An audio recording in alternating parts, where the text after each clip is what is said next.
Sa puntong ito naman po, kasama po natin si Mayor Oscar Moreno sa linyang telepono ng Cagayan de Oro City.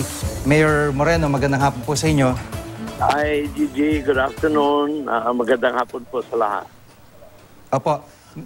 Mayor, so far, kumusta na po ang kalagayan ng mga kababayan natin? Kasi ako, sigurado ako na matinding takot ang idinulot nitong mga pagbaha at ito'y kumbagay bumalik kahit papano sa kanilang alaala yung nangyari nung sendong na pag-ulan lang nagresulta sa trahedya. So, kumusta na po yung mga kababayan natin sa ngayon?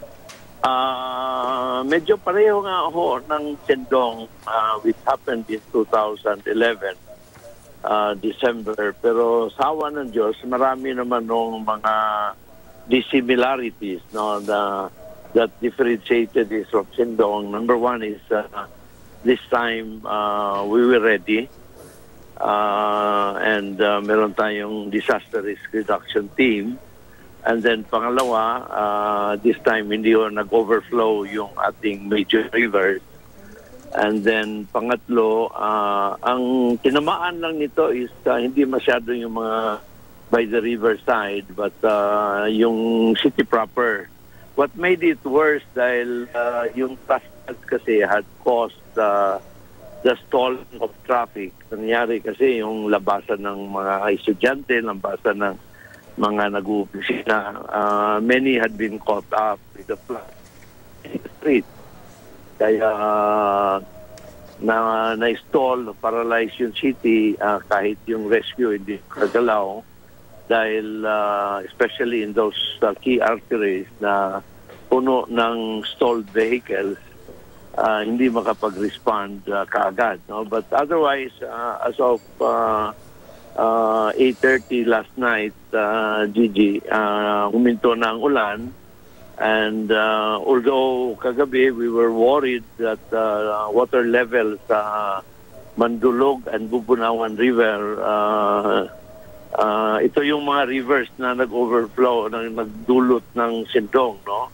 In 2011, we were worried that the water level was rising last night by more than 5 meters, no?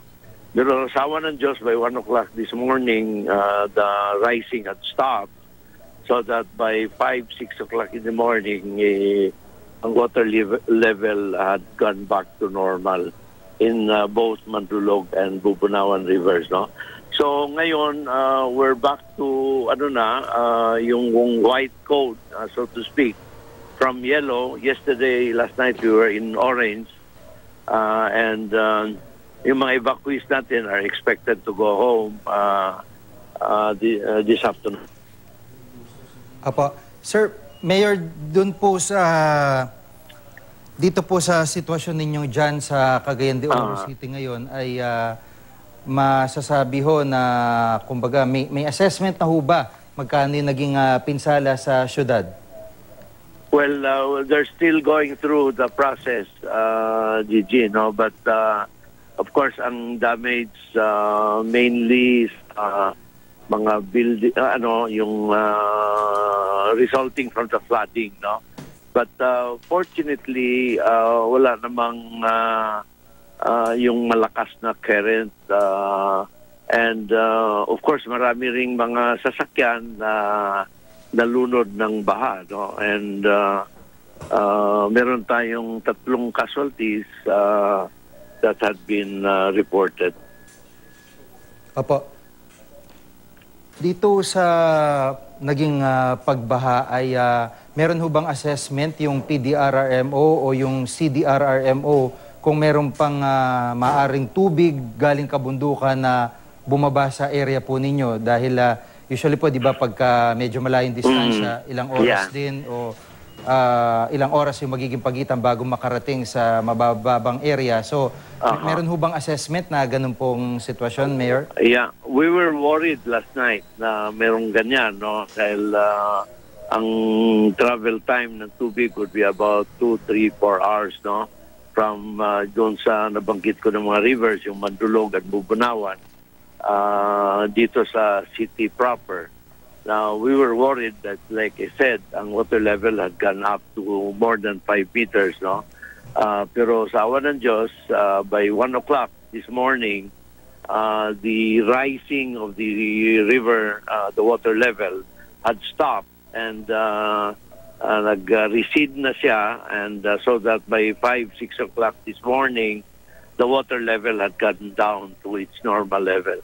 So sa ngayon, Gigi, sa awa ng Diyos, wala namang alerto regarding that, although of course ang low pressure area is ano pa rin, pero it's more now of like a cold front na, more than rather than a low pressure area. Ano din ang low pressure area, medyo nanghina na, no, sa awa ng Diyos. Apo, maraming salamat po sa update. Si Mayor Oscar Moreno ng Cagayan de Oro City. Maraming pong salamat. Yeah, salamat. Let me take this opportunity po to thank many establishments na talagang sa suporta nila sa mga maraming restaurant. What they did was they made available their establishments for the stranded people, and establishments like SM, like Limket Kai, like kahit eskwelahan made available their school, no, yung MUST. And I'd like to make special mention of Dr. Rotoras, the school president of MUST. He even went to the extent of ordering the ransacking of his kitchen, his canteen, para ma-feed yung mga na-strand sa MUST last night. And that was quite a number that was stranded in MUST. Salamat po sa suporta sa lahat. No?